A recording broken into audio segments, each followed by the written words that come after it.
Nabi yang terlalu mengagung-agungkan kemiskinan sebagai media taqarrub ila Allah, itu juga ujung-ujungnya itu kriminal, pidana.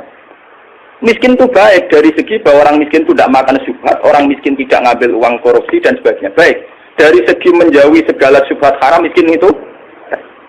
Tapi kamu akan merasa bahwa miskin itu adalah sebuah kriminal, sebuah pidana. Nak wong tua mloro ra iso ngobatno, ana kiaimu kelaparan ra iso ngekeki beras. Kamu sadar bahwa media pakai jalur miskin ada kriminalnya, yaitu tidak bisa berbuat sama sekali saat ada keharusan berbuat. Misalnya kere banget, roh yatim kere, podo kere jong sepuntene. Rombok meloro kejet-kejet, mak mati wae mak ra iso ngobat. Kan ngerti. Tetap ada sisi kriminalnya. Paham ya? Ada sisi apa? Kriminal. Makanya miskin teman-teman oleh Nabi terus dikomentari ya tetap ngene kuwi kadal satu ayat pun ada apa? Kufra. Ngobat wae kok milih mati. Mbok-mbok dhewe mak mati wae ngobatno ya aku. Sampeyan wis tuwa wae. Ya pancen ra diomongno tapi atine ngono. Justru ra diomongno ki tak munafike malah dosane tambah loro. Dosa melarat ra iso ngobatno ya dosa nek atine arep-arep mati. Nah, dari segi ini miskin itu masalah. Sebab itu Nabi sering ngintikan kadal fakru ayakunan apa? Bahwa kemiskinan itu dekat dengan kekafiran. Karena banyak orang yang punya sifat netral, misalnya perempuan. Perempuan itu butuh makan, butuh lipstik, butuh apa saja. Kadang netral. Andai kan dia jadi pegawai pos atau PNS, dia mungkin tidak menjual diri. Karena masalahnya dia itu uang. Yang netral ya, yang tidak soleh betul ya tidak jahat betul ya. Yang masih apa? Akhirnya ujung-ujungnya dia terjerembab berdosa menjual diri karena miskin. Dan dia mendapatkannya rezeki hanya lewat itu. Ini termasuk miskin, akhirnya menjerumuskan dia ke lembah nawawi. Artinya saya katakan netral begini, andai kan dia dapat rezeki yang lain, itu mungkin tidak sampai sini. Makanya mengecualikan sing soleh kelas A, meskipun miskin tidak zina, atau yang mentalnya nakal meskipun juga tetap zina. Ini contoh yang netral yang masih dipisah dipengaruhi uang. Banyak contoh-contoh miskin yang akhirnya masalah, yaitu kelihatan di bab jihad. Kabeh sahabat itu nangis.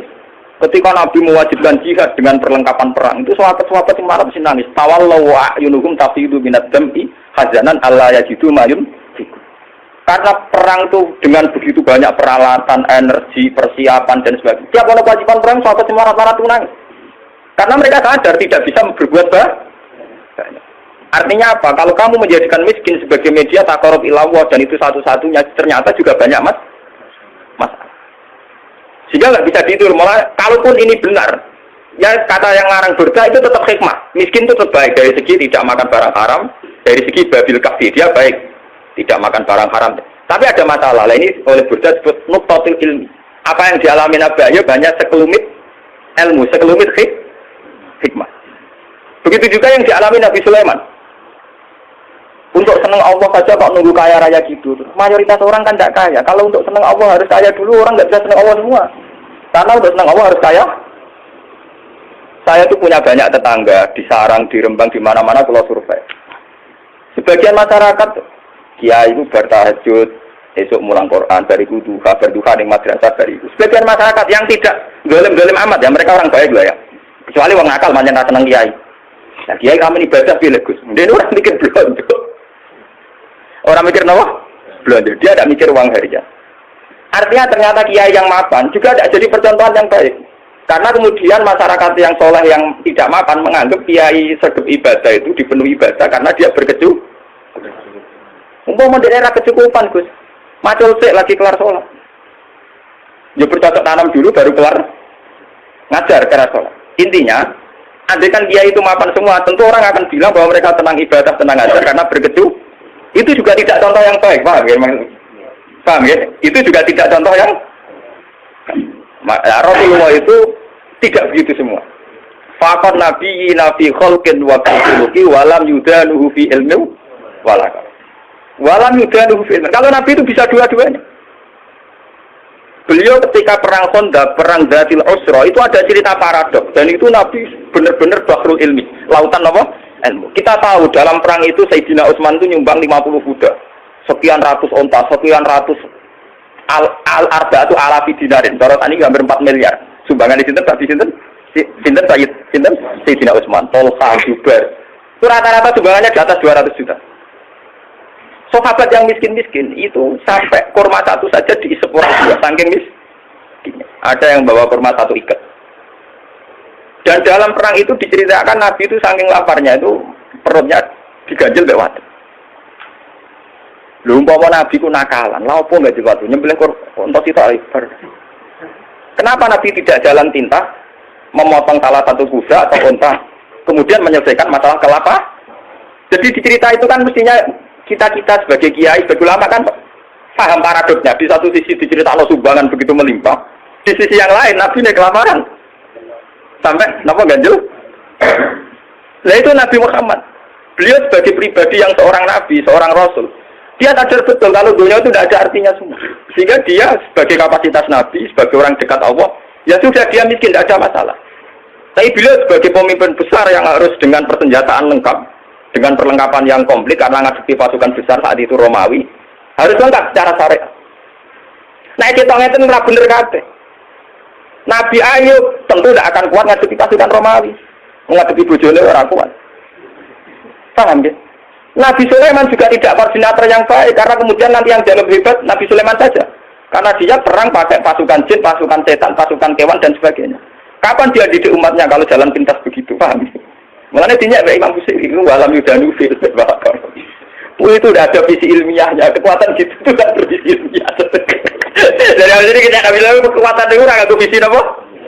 Jadi gampangane koyo kula nek kiai, melarat terus mergawe kelar mangan kan macam ono visi ilmiah kiai nggih teladan nak kelar mangan mergo umpama kula tukang sulap. Jam salabim terus sugih. Lalu kan peniru piye? Lah Sulaiman jalan pintas ngene iku mergo dekne mamimpin pasukan jin, pasukan setan. Kurang mutiara wa minas sayatini mayaghusuna lahu wa ya'maluna amalan. Setan dikongkon golek mutiara. Kurang bangunan jin kon kerja rokan lembur. Wah, pokoke setan wintine Sulaiman jalan pintas kabeh. Paham? Jadi guru-gurune dadi komputer. Mulane dinyak, abek saya bilang umpama sisi kebaikannya Sulaiman itu hanya satu, bahwa semua kebesaran itu ternyata tidak dipakai selingkuh, tidak dipakai zalim itu saja. Tapi itu bagaimanapun hanya nuktatul ilmi, sedikit ilmu, tapi tanpa visi. Bandingkan dengan Nabi Muhammad, sing sugih ngetokno sugih, rupa-rupane iso bina Sayyidina Utsman nyumbang kekayaannya untuk perang. Sing kere koyo Rukin yo ora tomat terus njaluk sapi di sebelah situ. Tetep dekne jihad, senajan to nggawa sak gegaman kur. Sehingga uang yang melimpah dari para donatur kaya tidak nggo makani Rukin. Mergo Rukin yo nggawa bekal de. Artinya apa? Sing kere yo jihad, sing sugih yo napa? Nabi ini ora kedungsangan enak-enakan nyembelih sapi. Kere bareng-bareng toleransi beruhen. Nah itu jenenge bahrul ilmi. Nabi memang orang yang luar. Kulo nu ora akeh lah tak tiru. Kulo nu melarat secara pribadi. Kulo sebagai ulama, sebagai wali, sebagai orang dekat Allah itu ya biasa nganggep dunia ora ana artine kan. Ojo wali cara versi ini sampean, wali cara versi sampean kudu keramat, kudu hibur.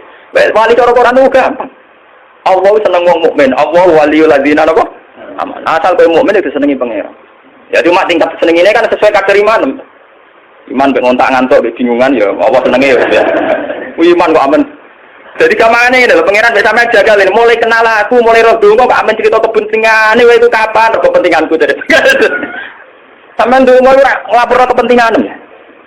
Kowe tahu donga ngene ya Allah, saya ingin melihat Indonesia yang sergap salat, sergap jamaah kan tak kepenginem yo ra diutang sugih. Mau mbok lapor kepentingan pribadi. Allah sebagai zat yang mimpin alam global, gue nyamuk. Pribadi merah penting. Lorong. Malah apa? Lorong. Kalau balik iman lagi. Imam Busiri itu imam yang dianggap cara madheh ning Rasulullah, muji Rasul itu yang paling komplit berdasar ilmu apa? Hakikat. Sehingga visi kayak Sulaiman itu memang ya beliau hanya soleh gitu saja akhirnya. Tapi tidak punya visi ilmiah, visi pembinaan, visi tarbiyah. Bagaimana umat bisa dibina dengan model tidak bisa. Rai iso kowe didik umat